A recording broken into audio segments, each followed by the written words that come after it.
Welcome, everyone. Welcome. My name is Heidi Kestner. I'm the Dean of the Kelley School of Business, and I'm so glad you can join us today. It's so important that we support each other and all women working or studying business. We need more of us. There are many, many studies out there over the last few years that show women have great insights and approaches when it comes to solving business problems or challenges. Maybe I'll surprise you with some of these findings. Women-owned firms generate significantly higher revenue than male-owned firms, and these firms create significantly more jobs. Women are often more effective in senior leadership roles. Research also shows that on average, women executives significantly improve company performance when compared with male-owned firms, and they grow their companies faster. In fact, would it surprise you to learn that a 2021 study of bank boards showed that boards with more female directors were fined less often for misconduct, and instances of misconduct were less significant? Several recent studies also show women leaders have handled the pandemic better. Women who are heads of state for Denmark, Finland, Iceland, New Zealand, Germany, Slovakia have been internationally recognized for the effectiveness of response during the pandemic. It's easy to see that women have what it takes to lead. The problem is there aren't enough of us in leadership roles, and there are several reasons for that. One is that there aren't enough women in business schools. While the gender breakdown at Indiana University, for example, as a whole is 50-50, the number of women in the business school hovers around 35%. So if you know a young person getting ready to go to college or graduate school, let them know that business is a great foundation for whatever they want to do in life. Here's another reason that there aren't enough women in leadership roles. It's that women tend not to ask for support or mentorship. And still another reason is that women hold themselves to a very high standard. An often cited HP study found that women often don't try for promotion unless they're 100% sure they have the qualifications for the job. Meanwhile, men will apply even if they think they're only 60% there in terms of the qualifications. There are shades of imposter syndrome in those statistics, and our panelists are going to be tackling that issue today. Another reason why there is a lack of women in leadership has to do with a long history of systemic bias against women, and particularly women of color. While many companies are becoming more aware and actively hiring and promoting women, there's still a lot of work to be done. It's important that we all work together to make sure women are seen and heard, and that we support each other and point out each other's good ideas and successes. We're happy to be able to host this webinar for our Kelley community of women, and I'd like to thank our sponsors for making this possible, TireRack and Wing Thai Asia. Now let me introduce our moderator for today. She's in her 21st year at the Kelley School of Business. Carolyn Goerner is Clinical Professor of Management and the Aldi Distinguished I-Corps Clinical Professor. She's also a co-director of the Kelley Women's Initiative and the lead faculty member for Kelley Executive Education Women in Leadership Certificate Program.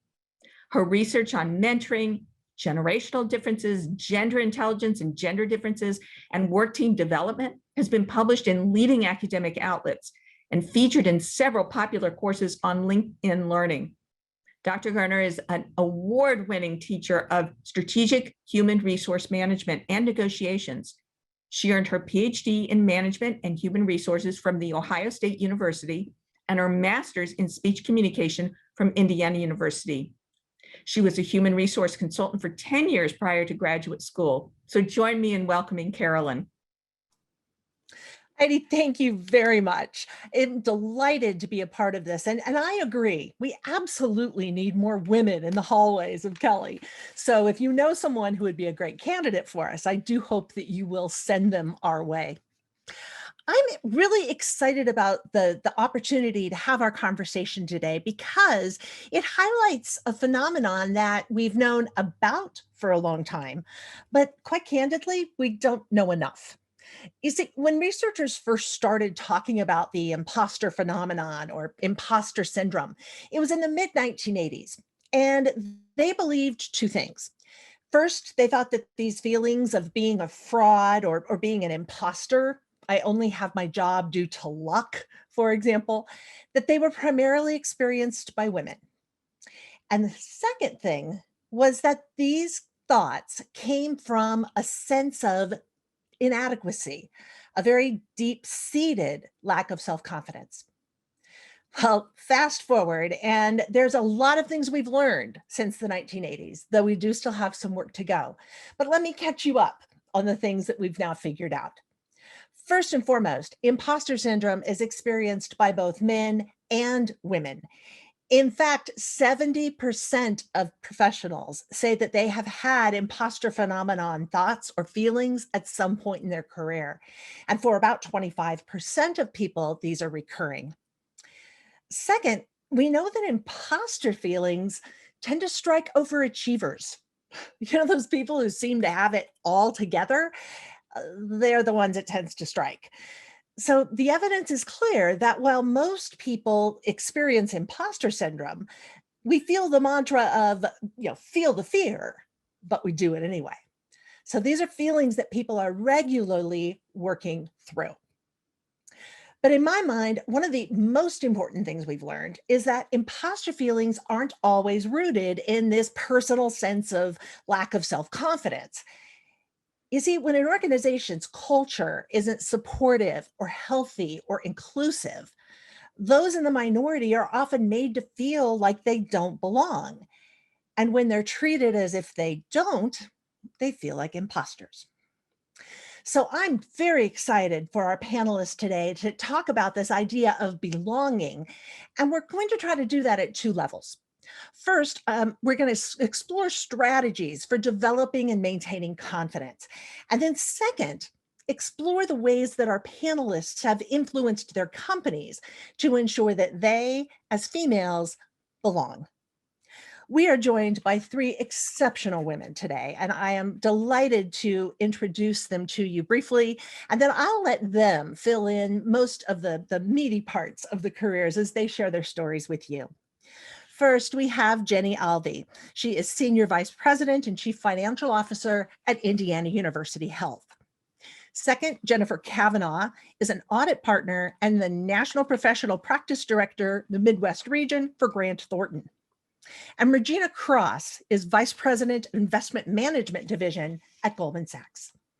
Thank you so much for being with us today. And I'd like to start with just to kind of define some terms if we can. And Jenny, since you're alphabetically first, I'll start with you. When I say belonging, what does that mean to you? And as you look at your career, what do you see as the moments where you believed you belonged? Yeah, great. Well, I appreciate being invited today. I'm really happy to be here and be a part of all of these fantastic female leaders. And I think just a little bit about my background might help that, because when I did graduate from the Kelley School of Business, I won't tell you which year, but with an accounting degree. And I actually stayed at IU, got my CPA there and worked there in central accounting at Indiana University. And I actually ended up going back to law school because I really wanted more of that business acumen. And so from a legal perspective. And so I felt like bringing both would be great. And so I spent the first part of my career really striving to build kind of the credentialed aspect, so that as a female, there wouldn't ever be a reason for someone to not hire me because I didn't have the right credentials. So as I knew, what I wanted to do from a business perspective and end up being a corporate executive, that was important. I felt like early in my career. What I didn't realize was I was also, as I was going through my career, often in finance and in the law, one of the few, if not the only female in the room. And trying to then match the pace of the team around me, which were often men, so operating like men do in business. And so the the believing you belong was, I was in the office with my boss, who I just still think the world of and respect greatly. And I was one of 5 VPs that reported to him, the only female. And he said, you know what I just really love about you is you act more like a man than my men do.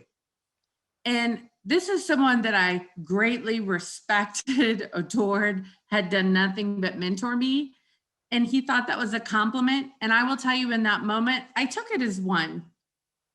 And then on reflection, like, I spent the next couple of days and those words just kept going through my mind over and over. And I'm like, is that it? Like, the pinnacle of my career is I've been found to finally reach operating like a man. And so therefore, I get to a certain level.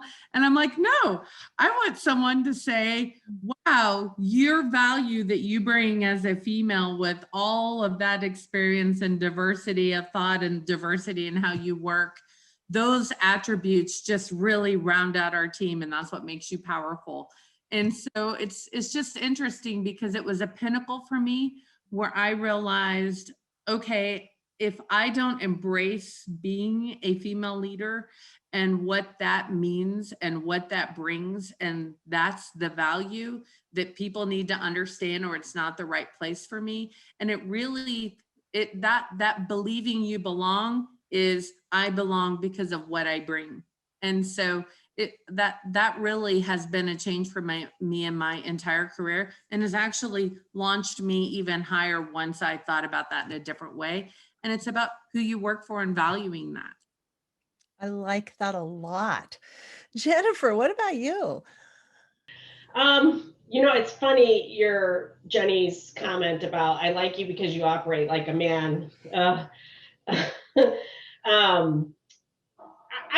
I suppose I don't necessarily have a great story. I think for me in my firm, I think the firm has evolved in a manner that, when I started as an associate, it was definitely a boys' club, right? And you could tell in the summer, our slow time then was during the summertime. And you could always tell that it was, that the guys were doing their thing, because they would all sneakily put their coat jackets on the back of their chairs, right? And they'd all go to the Cubs game, and then the girls are all the women are all in the office with their heads down and their pencils moving, right? Doing all the work. And I think I finally figured out somewhere along the line that you got to pick up your head and start being the pencils moving person, and make sure that people understand what you're doing, how you're doing it, how you're contributing, and what your goals are, right? And it was amazing to me that, sort of 10 years in or so, that a partner asked me, well, do you want to be a partner? And I was like, well, I've been here for 10 years. Yes, I do want to be a partner. But they just assume all the guys want to be a partner. It's like they got to ask the women, are you sure? Is this what you really want to do?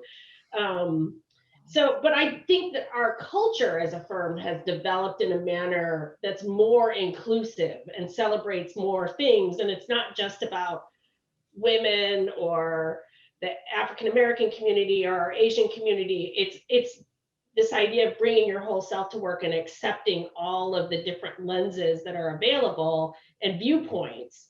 And we have this real sort of cultural awakening in our firm about forcing people to have those conversations and share, like, how can I be better about making sure everybody's voice is heard and that everybody gets an opportunity at the table. And it really changed, at least for me. I always felt like I was one of this population of women partners. Mm-hmm. And then now I feel like we're a more cohesive group of, 600 or so partners in the United States, because culturally we changed, right? So I think the point you brought at the beginning, Carolyn, of this idea that the organization has to really accept all of those lenses, and that has to come from the top leadership. And if the leadership doesn't reflect the diversity of everybody else, then it's never going to work, right? In the classic, the women are, like I said, heads down, pencils moving. Like, you're never going to get anywhere until you pick up your head and say, like, I'm doing all of these things. Makes sense. Regina, I see you nodding. Can I put the question to you as well? You absolutely can. I mean, as I'm hearing the stories from Jenny and Jennifer, just so many kind of, I remember some of those instances as well. And, you know, if I think about the job, the work that I do, it's historically been a boys' club. I work in banking, I work on Wall Street. So, you know, there's not a lot of women, there's not a lot of people of color, and even fewer women of color. And so when I think about believing that I belong, it really is about owning the space that you're in.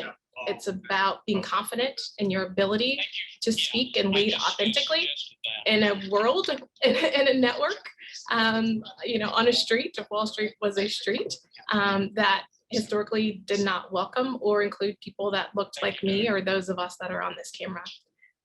It means not waiting for someone to give me permission to speak or needing someone to credentialize me, but really being confident in knowing what I bring and in the way that I bring it has commercial effects. It has leadership capability, and then it puts me in a position to bring others that look like me along the way.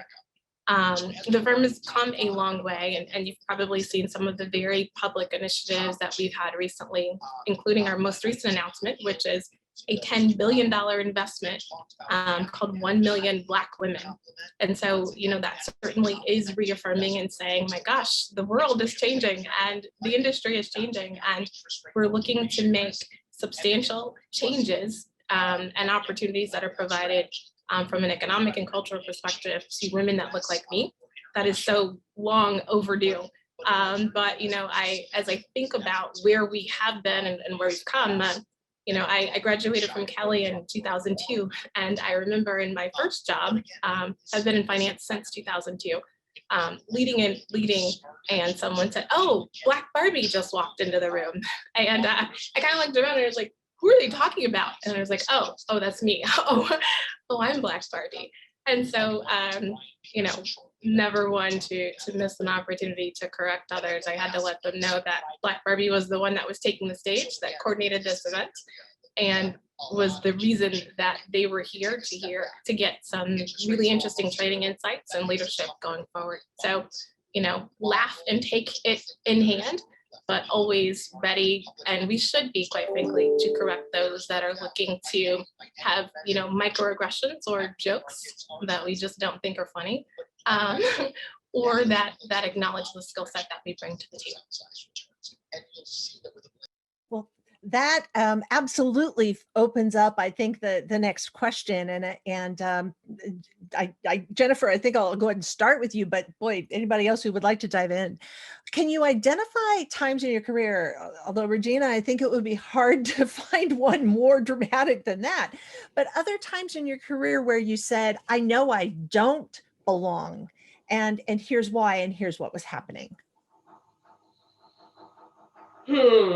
That is, for me, Carolyn, that is kind of a hard one, I will say, which I guess is good news in some ways. Interesting, the time that I felt that I didn't belong was when we started our women's initiative. And, you know, I'm single, I've never been married. I lead the, you know, that life, whatever. I have a very full life in my mind. But when we started our women's initiative, it was all about flexible work arrangements and working mothers, and everything we focused on was about that. And that's when I didn't feel like that's when I felt like I didn't belong, because there were like maybe 3 women partners in the firm that had the like sort of same definition as me. And as a group, we would like huddle up at these things and be like, what is, like, I don't know what to do about this, because it's not directed at me. And I think we then had to make our lens known, right? To say, like, this initiative needs to address, these are very important issues for many women in the workplace.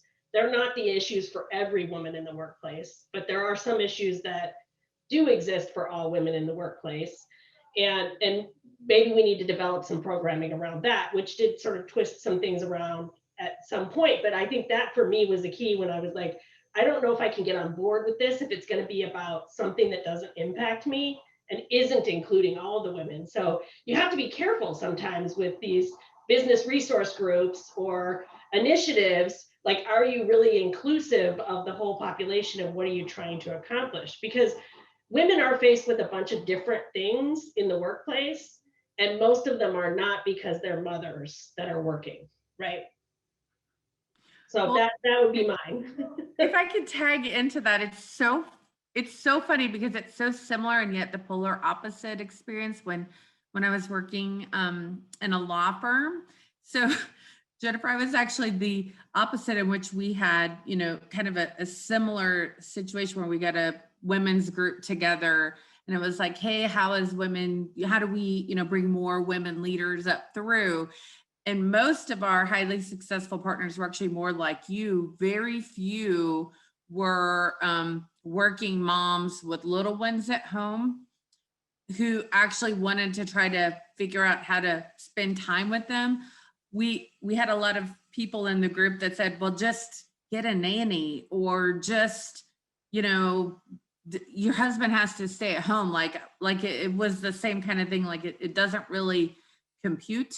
And so what's interesting is I felt the same way as you, only I was the opposite. I was in the kind of working mom, like, wait, why can't this work? Why can't I be partner and find balance with, you know, seeing my kids sometimes, or, you know, being on what if I drop off in the morning and I'm late in the morning, but I work late at night? You know, it was very similar.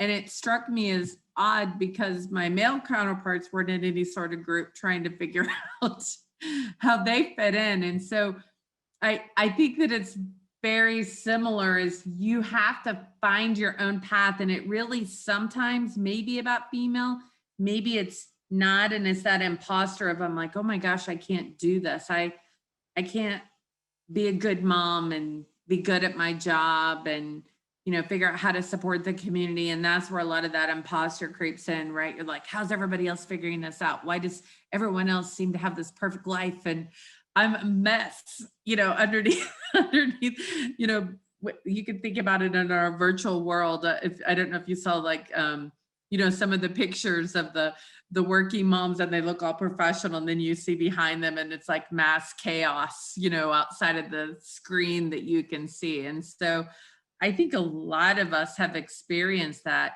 and you just have to find the right place with the right people to work for, to say, this is me and this is what I bring, and I bring this value, and I'm going to find the balance. And I think we've all been there, done that in some way. And what's funny is we've had like the opposite experience, yet the exact same feeling. It's interesting. And as a woman of color, you know, I think we operate a lot of times in boxes that other people place us in. My first job was with Eli Lilly, which I love dearly. And I know there's lots of Kelley alums that are there. And when I think about the role that I'm in now with Goldman since 2011, I remember my first day, and we had, of course, the traditional HR setup and welcome day. But as we sat in the room, again, largely male, but there were some women in the room. One of the HR representatives had a list of names, and she was reading, and she said, everyone that's on this list, come with me. And she read off, you know, the 7 names that were there. But it was very clear that all of the women were being asked to leave the room except for me. And so I looked around, and even the guys were like, did you get left off of this? And I was like, it looks like I did. Someone's having a party without me. And I remember asking, so I walked up and I said, hey, just curious, looks like all the women left except for me. Tell me what's going on. And they kind of got flustered, and they were like, well, let me check, hold on. You know, and it was a kind of a flurry of activity. And then they came back and they said, well, we couldn't decide if we should put you with the women or with the African Americans. And there were only, you know, it was me and one other Black man in the room. And I said, well, since I generally don't get to choose between whether I am an African American or a woman, how about you just include me in both groups? And they're like, we didn't think about that. And so, you know, interesting, again, 2011, you would like to think we're well past these types of mistakes and these types of boxes, but we still have to advocate, and we still have to ensure that not only do we have a voice at the table, but we're not limited to the constraints that other people place on us. And so when I think about believing you belong. You know, I could have sat there, I could have dropped my head and said, oh my gosh, I can't believe I didn't get invited to this party. But I decided I was going to kick the door open and come in anyway. And that's pretty much how I've decided that I'm going to lead my life going forward, which is, you know, I don't have to be apologetic for being, I like to say young. I'm probably young-ish now. Young-ish is probably more appropriate, but young-ish and female and a person of color. And so those are attributes instead of apologies that I am just not willing to give in any of the circles or rooms that I'm in. Well, and the attributes are important because they form all the different lenses that come to the table, right? And the more lenses that are at the table, the better the ideas or the more successful the group is going to be, right? If you had, 5 white guys at the table, you're going to get 5 white guys answer, That's right. That's right. And when leadership is that, then that's the direction that you go. And the more lenses, the better opportunity you have to be the best that you can be, right? If I just have to tell one really quick story that's so similar to Regina, what you experienced, and it's still one of the most shocking stories I've encountered. I had just become a CFO, and I work for IU Health, large health system, $6 billion system, and I was invited to an event where it was all the large CFOs of all the large systems across the country. And I showed up and I missed the very first session, so I showed up at cocktail hour, and my husband wasn't with me. And I showed up and there was a big table of several male CFOs and their wives. And I walked up to introduce myself and I said, hi, I'm Jenny Alvey. Nice to meet you all. And one of the women said, oh, which CFO are you married to? And everyone just kind of looked at me and waited for my answer. And I said, what do you mean? Which one am I married to? I was so naive. I didn't even understand what she was saying. And I said, well, I just, kind of kept looking, and I said, well, I'm in IU Health. And she's like, oh, so the IU Health CFO, that's who you're married to. Like, is he here? I'm like, no, it's me. I'm the CFO. And it was so crazy. And so it's the same way, Regina. It's like, it was just like, why would you think anything else? And I literally said that to the whole group because I'm not going to back down from that. No. There is a part of you that you stop and think, why am I not supposed to be here? But I hear you. Well, it's interesting. Sometimes I get that from women on the flip side that are stay-at-home wives. And every once in a while I get invited to the ladies who lunch and some of those events. And so they always ask me like, well, what does your husband do? And what keeps you busy during the day? And I tell them, I said, actually, I'm at work with your husbands. And so they start to laugh about that. And they're like, what about your kids? Who does dinner? Who does laundry? And I said, I don't know about all the rest of that stuff, but your husbands and I are trying to figure out if the markets are up, down, or sideways. So, every once in a while, again, inject humor and kick the door as you go through it. I remember being in pre-surgery, right, all prepped and ready to go, and the anesthesiologist came in to introduce himself and turned to my husband who was in the room and said, so I understand you're a professor at Kelley. So it's amazing to me how often people will make that assumption. I am really delighted, if I can say so, by a common theme that I'm hearing through all of these responses, that is a genuine confidence and comfort in your skin, for lack of a better way to put it. That I hear each of you really articulating a lot of confidence in who you are and what you bring to the table. Can you talk a little bit about how that developed? Was it always that way? Were you born with it? Regina, I guess it's your turn to start, but I don't need to put anybody on the spot. I just really like to know where that comes from.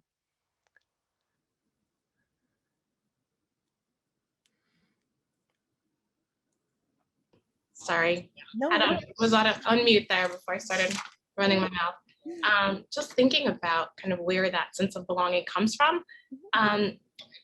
My mother shared with me when I was much younger that she said, and I have two brothers. She said, I have to tell you this. It's not fair, but you need to internalize it. And she said, you have to be twice as good to be equal. And those are hard words to hear as a young person who thinks if I succeed, I can get ahead, others will recognize my ability. And she said, generally true, but not for you three, meaning my brothers and I. And then she looked at me and she said, and you're a woman, which means you've got to be 3 times as smart to be equal in a world that is a largely white man's world. And so I realized, just getting a college degree wasn't enough. Just getting an entry level job wasn't enough. Just being in the seat wasn't enough. And so that has always pushed me to be excellent, just to make sure that my voice was at the table and to keep my head up at all times. I had the opportunity to interview Condoleezza Rice when I was at Stanford. And I asked her the same question. I said, well, I remember having this talk with my mother. I said, 1, I'd like to know if you had the talk. And then 2, is it still true? And Dr. Rice said, yes, I had the talk as well. And she said, yes, it's still true. And so, for a woman that has been in some of the most difficult negotiating circles, arguably in our lifetime, realizing that she too had to be twice as good to be in the rooms and have the level of influence that she had. And so, harsh message, but true in terms of thinking about the game that we have to play, game of chess, thinking 2 steps ahead and being strategic in terms of how you position yourself. And then realizing that, your presence is sensed and felt, and every word, every interaction that you have are meaningful. Yes. I'm absorbing that, and I think I'm going to have to watch the repeat or replay of this for a bit to get the full impact. That's wonderful. Thank you. That's really, really amazing. Jennifer, what would you, where did it come from for you? Well, for me, it's funny. I think some of it is just part of it, the aging process, right? I'm in the mid-century club, and it's like after I hit every decade, I cared less about what everybody else thought about me, or what I was doing in the context of advancing my skill set or my contribution to the team, or whatever it may be. And it was figuring out a way to worry less about what everybody else thought and care more about what I was contributing and how I was contributing, and making sure that message got heard. And demonstrating all of the things that I was doing, and not focusing so much about what the other guy got or what the other guy did and why didn't I get recognized for doing something. And as I got older, it was easier for me to let go of some of those things. And so I think I just got to the point where I was like, I am who I am. If you don't like it, then okay. It seems a little, I don't know, harsh, but I think it's true. You have to, until you understand what you're contributing and what you bring to the team, and know that it's important, and you value that yourself, then you're never going, then no one else is going to really pay attention, right? If you're always like, I don't know, maybe have we thought about, instead of like, we need to do X, right? So, and holding people accountable for, not recognizing when you are contributing, and making sure that gets recognized is important. And a lot of this, with age comes wisdom to some degree, but it is what it is sometimes too. I don't know. I hope you're right about the age and wisdom thing. I'd like to believe that's true, but I'm very much liking this undercurrent of self-advocacy that's coming out as part of this. Jenny, what about you? Yeah, so I grew up on a farm, so I'm a farm kid. So I think my parents instilled that hard work ethic, and if you want to get ahead in this world, and you don't want to end up sticking around on the farm or in rural southern Indiana in a factory like most of my relatives were, you have to advance yourself, which I think is why I was so credentialed driven early on and getting that higher education. But then it turned into lots of mentors, great bosses, Honestly, where the navigating through some of the male workforce was a little easier for me than some of the female workforce. I will say I've encountered a couple of females that liked being the single female. And when I came in, instead of like us being in it together, it was almost like a natural competition. I'm sure you've all experienced that from time to time. And so that's where some of probably more of my self-doubt and some of that imposter syndrome has come through in my career. I had a strong female leader one time with some others. We were having some wine one night, say, you really got to get your stuff together and dress the part and act the part. And it was more an attack on my personality, in which I tackle a lot of things through humor and having fun, and I'm more laid back and, hey, definitely driven to get things done and work hard, but I don't necessarily as a when I was a working mom and trying to just barely get into work on time and get my kids fed and into somebody else's house, because my husband had been an airline pilot at the time. I'm like, this is as good as it gets. And so, you sometimes go home and you think, wow, can I really do this? Maybe I'm not as good. Maybe and then you got to pick yourself back up, so that self-confidence really has to be yours. No one else can instill that, right? People can say, hey, you're great at this, and give you feedback, and you have strong mentors. But at the end of the day, you got to pick yourself back up and say, nope, I've got this. I'm good at this. And I'm going to be my own person, my own way. You just have to make sure it's not excessive. That's one thing. You got to try to match the pace of the team, no matter who's on the team. That's where diversity is valued. That's where, inclusion is important. It's just really important that you understand that everyone brings something, and how do you work together to accomplish something great? And everyone brings their own piece, including you. I think we often forget the including you part. And that's the thing that I'm loving about this conversation. I realize that much of this is internally driven, but I'm wondering, just in the interest of trying to find best practices, can you talk to either organizational programs or mentors or things that have been really helpful to you in coming to terms with feeling like this is where I belong? And I am open as to whoever feels like diving in first on that one. I'm happy to go first. I've been very lucky, like I said, to have several great mentors and bosses. But actually, I got to the point where I was probably a little bit more, I don't know whether it was imposter syndrome or struggling that, hey, how am I going to ensure that I am a very strong corporate CFO? And I wanted to make sure then that as I first got the job, that I was set up for success. And so I ended up getting an executive coach who was just phenomenal. And he gave me a book that was Change the Question, Change Your Life. And it's a little corny. I don't know if any of you have read it, but it's really about, are you essentially going to be Judge Judy? And anytime an email is sent to you or a statement is made that you read into it, you wonder, where is that coming from? Are you going to be Albert Einstein and ask the question, what's behind that? Is there something I'm missing? Ask instead of make statements. Match the pace of, again, your team. And so I think a lot of what was happening to me, and where some of that imposter syndrome can really take you down, is you get into your own head. And you start to, when emails are sent, you start to question, why did they say it that way? What do they really mean? Or in a meeting, you get very defensive. And so it's really, if you just let it land on its face and you don't read anything to it, or you ask for more follow-up, often it's you that's misreading the question or the intent or the discussion. And so that to me has been something that's really helped rethink how I bring myself to work. And then it has really helped me to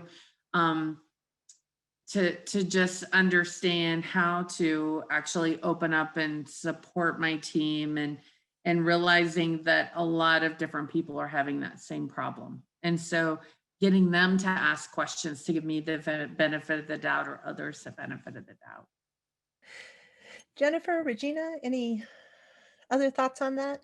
I know that we do have some questions coming in from the audience, and I don't want to cut these thoughts off, but I do want to warn you that I know that Allison has some fun ones to share. So when you're ready for her to do that, we will. Good deal. Well, I'll go quickly, and I'd love to hear what's top of mind from the rest of the group. I love quotes. I love being able to share them with my team. I love being able to internalize them and motivate myself. And one of the quotes that I live by is a Maya Angelou quote that says, "I can be changed by what happens to me, but I refuse to be reduced by it." And so as I think about what other people are saying to me, I can work myself into a tailspin. Why did they say it? What do they mean? Is it directed towards me? Is it because I'm a woman? Is it because I'm a person of color? Is it I'm youngish? Is it because I'm 5'10", right? There's all these reasons that we can find, and they are self-perpetuating and, quite frankly, detrimental to our own psyche. And so I really think, I believe that the world will be less than perfect. We're getting better, slowly but surely, but we've got a long way to go. And so rather than internalize and work myself into a tizzy that could detract from my confidence, recognize that I'm not giving anyone that power to be able to do so, and reframe my mind, reframe my thoughts and focus, and ultimately decide how I want to present, and be really thoughtful and intentional about doing the same to others. So, thinking about how I want to be seen and perceived, and then making sure that I'm not judgmental and doing that to others, and creating an environment that really is supportive, instead of saying this is the one standard, the one way that we absolutely should think and frame and walk and talk as a leader. Changing that and spinning it on its head and saying, you know what we value on this team? You know what we value in this company? Competence, intelligence, curiosity, learning agility. And those don't have any color or gender or sexual orientation associated with them. Exactly. I think one of the things we have is assume positive intent, right? So when something comes at you, right, and you're like, what? Like, assume that the person who sent it to you came from positive, like they have a positive intention, not a negative intention. Maybe 1 in 100 is negative, but if you assume positive intent and look at it with that lens, oftentimes you don't get into that tailspin that Regina is talking about. And, I think that's an important thing. There's also this idea of always staying curious, right? And if you're like we call it the mood elevator, if you're in like a lower part, right? Like figure out a way to get to being curious instead of angry or frustrated about something that's happening to you or how you perceive it's happening to you. So I try to stick by the assume positive intent and somehow get to curious and away from some of the more negative things that can happen in your mind. Absolutely. Allison, I'm going to turn this to you for questions. So what do you have to share with our folks here? Absolutely. Thank you so much, Carolyn. We've got some great questions coming in, so thank you to all of you for doing that. If you have others, please feel free to chat them or send them Q&A. We'll try to get to as many as we can. I'm going to start off with an easy one, though. This is for Jenny. Someone asked that you mentioned a book earlier that your mentor recommended. Can you repeat what that book was?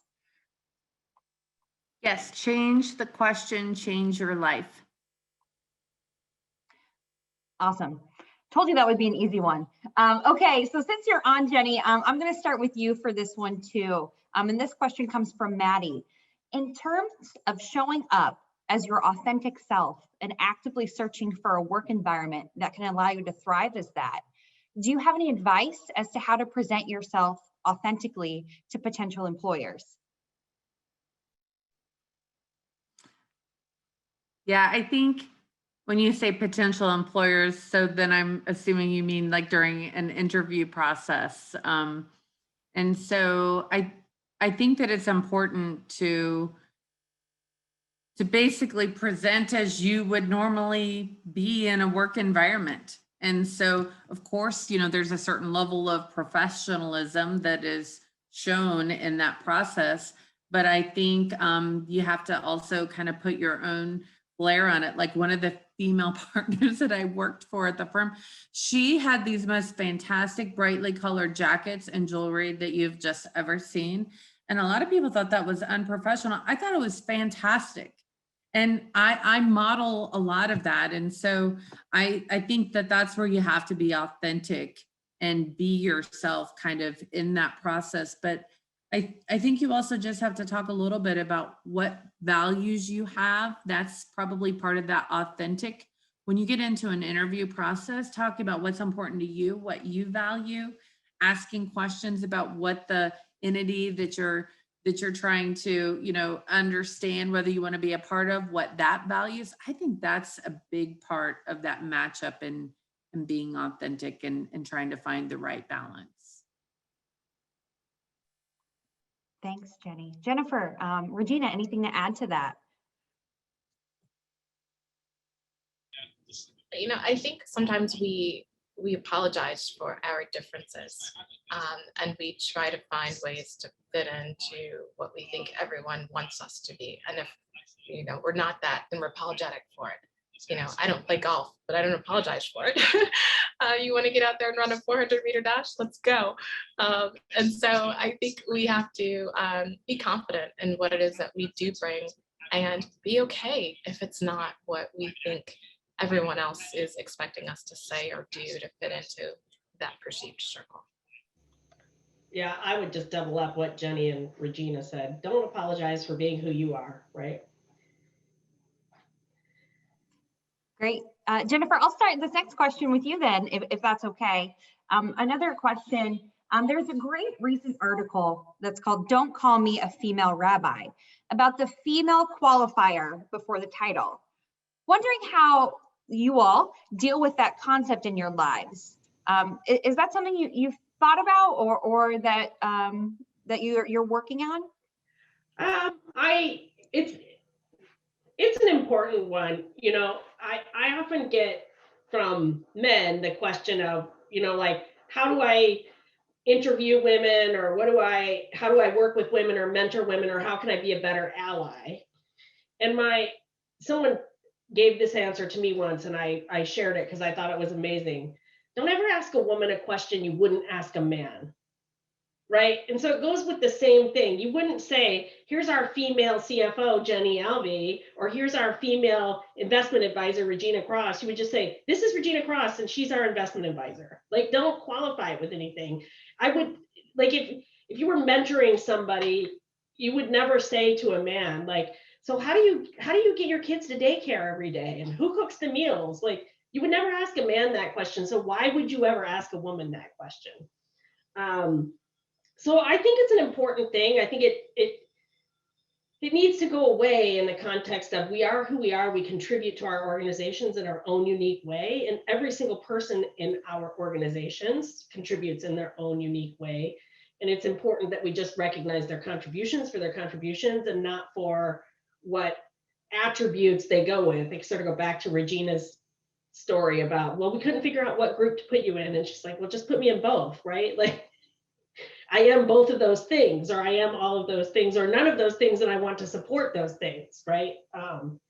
So, you know, it's an evolution over time, right? You know, we still talk about the first of this and the first of that. And so until, as a culture, we don't stop talking about those things, then we will always have those types of qualifiers, I think.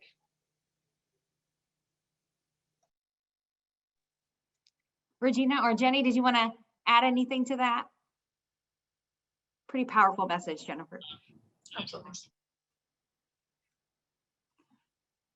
Regina, I'll start with you on this next one. I think it's an interesting question, and if you've experienced something like this, or if any of you have had, someone asks, how do you engage with women in the workplace who are competitive rather than collaborative? I never see that ever. Yeah, I was like, compete, just compete back though. You know, that's what I like to call it, the queen bee syndrome, right? Where it can only be one. And That is it. And I have seen that. And, when you stand as one, you fall as one as well. And so when I have had those experiences with women that want to be the only or the single or the queen bee, I try to understand what is motivating them to do so. And a lot of times it comes down to a perceived pressure that, in this all male environment, that, if there's only room for a token. And the truth is, most businesses are focused on their goals. When I worked at Lilly, it was, how do we deliver the best medicines to the population in the most efficient way? I work in Wall Street, so now it's, how do we develop and how do we maintain and sustain wealth in the most efficient way with strategies that don't take an inordinate amount of risk? And so rather than focus on, is it me or is it you, how collaboratively can we work together to achieve these goals and make sure that there's a seat at the table for more than one? And then lastly, how do we bring others along with us? Because, hopefully at some point we all have desires to step away from work, and whether that's for family or for personal reasons, or my goal at some point, which is to sit on the beach with a coconut drink and an umbrella in it. But, thinking about who comes behind us. And that's the way that we've all been successful. The things that we've been able to accomplish today are because we stand on the shoulders of giants that have made so many steps and so many accommodations, quite frankly, for us, our mothers, our grandmothers. I was talking with my mother actually over Easter weekend, and she was telling me, for those of you with Indianapolis connections, that she was one of 4 Black students at Roderville High School, and what that experience was like in the 60s, going into a segregated or a recently desegregated high school. And I just think, gosh, that was a different experience than what I had, and certainly what kids are having today. But now it seems normal because she did it. And so many others, gave blood, sweat, tears, struggles, so that it would be easier for the next generation. And so for the queen bees, I remind them that it's another bee that allowed them to get there, and that we've got to make a way and pathway for others to come and, quite frankly, do better than what we've been able to do and achieve even today. And I could not agree more with what Regina said, and I have experienced it quite a bit in my career, actually. And at first, when I was younger, I'd just try to compete. I'd get drawn into that. And so I was joking earlier when I said compete, because it's actually the opposite of what you should do. And so you are the level that you play on, right? And so you have to rise up to the, the old, like, treat others as you would want to be treated. It's so basic, it's not even funny. So you just continue to do that. And if someone wants to compete with you, that's fine. You have others on the team. And so don't try to, the harder you try to change that, almost the worse it is. So just go to your other peers on the team. And it's great if there are other females on the team, and usually then that becomes a more collaborative group, and then the other person has to figure out if they want to be part of that or not, or that you typically will have males or other people on the team, so you can still be strong teammates and just show that that's not you. That really starts to come out. I just think where sometimes you could really err is that you also do compete inadvertently or intentionally, and then it becomes the women can't get along, and that's the worst outcome. And so you just have to really be cognizant of that and make sure that that doesn't become the brand of the females on the team. So that would be my advice that I've learned after doing it many, many years. Yeah, I think you guys both make a really important point, that a lot of this comes from this perception that there's only one seat at the table for a woman in a seat of 10 or whatever the number may be. And so that on it, but that's not the case, right? And if that is the case in your organization, then you're not in the right organization, right? And the key is to ensuring that you bring along all the lenses that you can. And you can't, it's baby steps to change those thought processes. And it's amazing when a group of women band together because there aren't enough seats at the table for the women. And the women say like, hey, if you don't start changing the diversity of the leadership, then you're not going to have a diverse employee base. And that's going to really change the success of the firm. It's amazing how the focus changes, right? Thank you all very much for that. I want to take that just a little step further. And I think there are some students that are joining us today, some young professionals joining us today. For those joining us that identify in those spaces, what can you do maybe as you're starting out your career or just beginning it or switching careers? How can you be supportive of other women?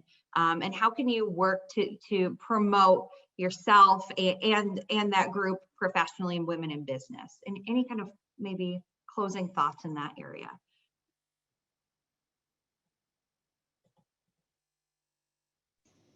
I mean, I think the key is to be yourself, right? And to be aware of all of the things that you're contributing, to learn as much as you can, to seek as many different viewpoints as possible, and to find your path on your own without worrying about what the path is that your best friend is, or that your neighbor is, or that your teammate is. Like, everybody's path is different. Find your path, own your path. Don't worry about everybody else's path, is probably the most important thing.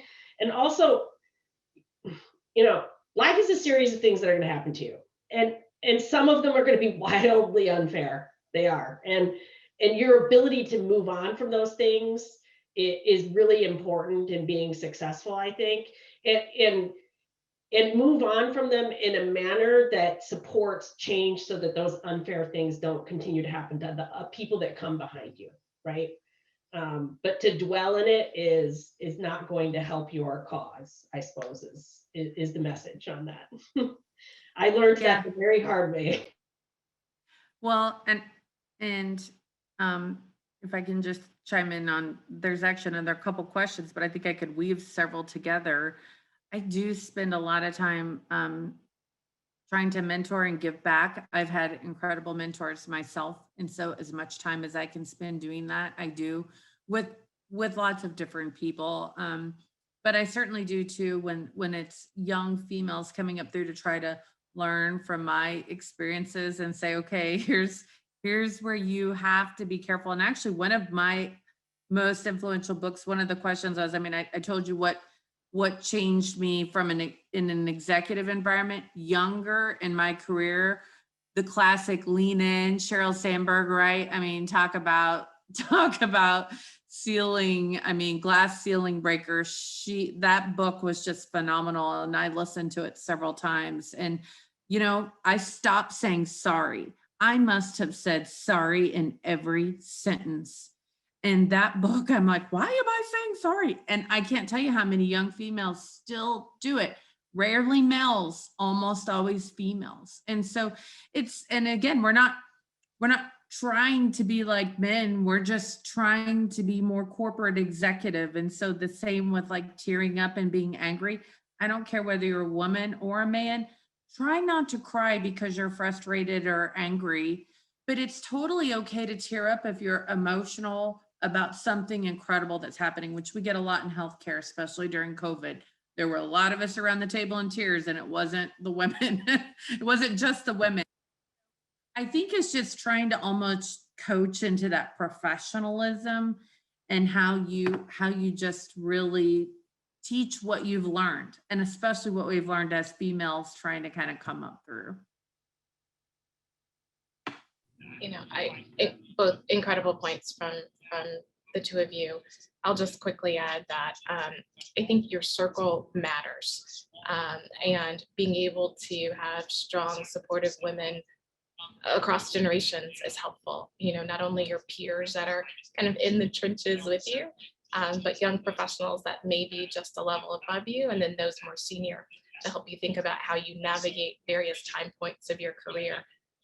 whether that's, an initial application or a promotion or how to be a new mom. There's so many different pivot points as a woman where getting sound advice from other strong women matters. And I'll also share too, in a career where I haven't had as many women in the room, I've leaned on men, and I've had incredible men that have given me guidance and support and structure as I have gone throughout my tenure. And so I am a woman that believes in girl power, and we should uplift and support each other undoubtedly. But understanding that we are still generally the minority in almost every field and every boardroom, it's important as well to be able to build those bridges and be open and receptive to feedback and relationships from men who can be our strongest allies and our strongest support. And quite frankly, relationships with people that we love, be it brothers, fathers, significant others, bosses. And so, yes, rally for one another, but remember that we're all in this together, truly. And change comes when men and women are thinking about how to change those corporate cultures in those boardrooms, and quite frankly, every situation that we're in for the better. Thank you all so very, very much. Sincerely, this has been one of my favorite things that we've done this year. So I'm very glad that we've been able to do this. Carolyn, thank you. Jenny, Jennifer, Regina, it's been a pleasure to hear your thoughts. Thank you to Dean Kestner for also supporting and kicking us off today. And of course, to our sponsors of not just today's session, but many of the sessions we've done last year throughout our Kelley Alumni Centennial Series, Tire Rack and Wing Tie Asia. This is a series of events. So if you're on and you enjoyed today, we have another amazing lineup of alumni who will be presenting to us 1 week from today, 3 p.m. on the 21st, which is actually IU Day. So a great day to gather and celebrate. That panel discussion is how we succeed, how to advocate for you with a resilient personal brand. And that will be moderated by our faculty moderator, Charlotte Westerhouse Renfro. And we'll have Sherry Davis, who's the CFO at Lilly USA at Eli Lilly, Kristen Mace Corbett, president at Mace Chemical, and Christy Vasquez, who comes from Advent Healthcare. So we hope you'll be able to join us all next week for that session as well. Thank you all so very much, and enjoy the rest of your day.